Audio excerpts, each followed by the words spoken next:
Bonjour les enfants, comment allez-vous aujourd'hui? Dans cette bulle, je vous raconte l'histoire de Cacahuète et Jaloux. Alors qui est Cacahuète? Eh bien, Cacahuète est un petit écureuil. Allons-y. Cacahuète était connu pour ses acrobaties, ses histoires rigolotes et ses devinettes qui amusaient beaucoup tous ses amis de la forêt.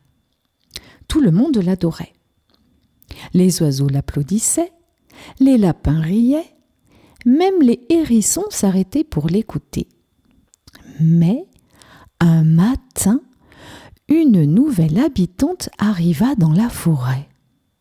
C'était une tortue. Elle s'appelait Tara. Sa carapace était couverte de petites lumières dorées.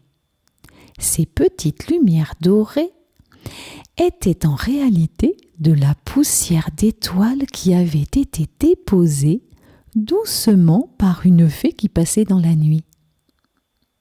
La voici qui avance doucement et dit « Bonjour, je m'appelle Tara, je fais de la peinture avec les feuilles et je connais plein d'histoires qui font rêver. » Les animaux étaient émerveillés par sa carapace lumineuse et par ses talents de dessinatrice et de conteuse d'histoires. Ils s'approchaient, les yeux grands ouverts.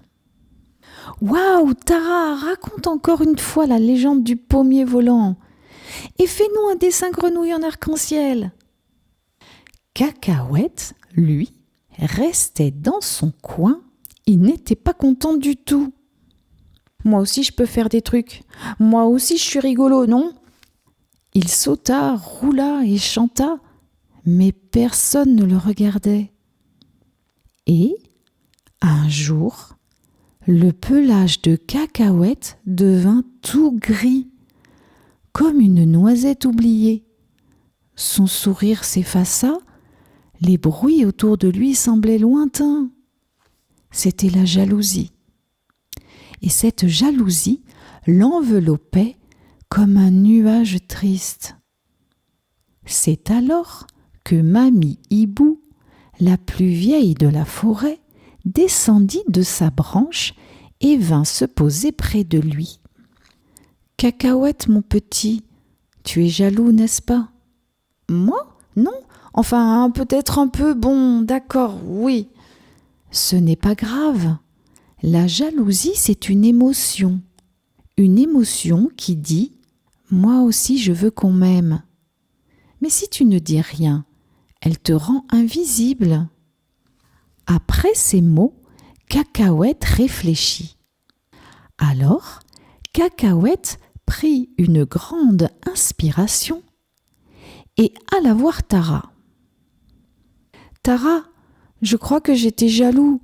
Avant, tout le monde jouait avec moi et lorsque tu es arrivée, j'ai eu peur qu'on m'oublie. » « Oh, Cacahuète, moi je t'ai toujours trouvé rigolo, mais je n'osais pas venir te parler. Tu veux qu'on crée quelque chose ensemble? Un dessin rigolo, un peu du genre un écureuil et une tortue qui dessinent et font du collage avec des feuilles. » « Oh oui, et je peux aussi préparer une devinette en rapport avec le dessin et les personnages. » Et là, plouf, le pelage de Cacahuète redevint flamboyant. Ses yeux pétillèrent et la forêt retrouva tous ses rires et ses couleurs. Voilà maintenant que Cacahuète et Tara ne se quittent plus. Ils ont créé un super coin rigolo dans la forêt, avec des dessins en feuilles, des collages avec des bouts d'écorce et des devinettes pour les plus curieux. Depuis ce jour, Cacahuète est resté toujours brillant, parce qu'il a compris que l'amitié, c'est encore mieux quand on la partage. C'est la fin de l'histoire. En attendant de vous retrouver dans une prochaine histoire, je vous dis à très bientôt. À bientôt les amis. À bientôt les enfants. Je vous embrasse. À bientôt. Bisous bisous.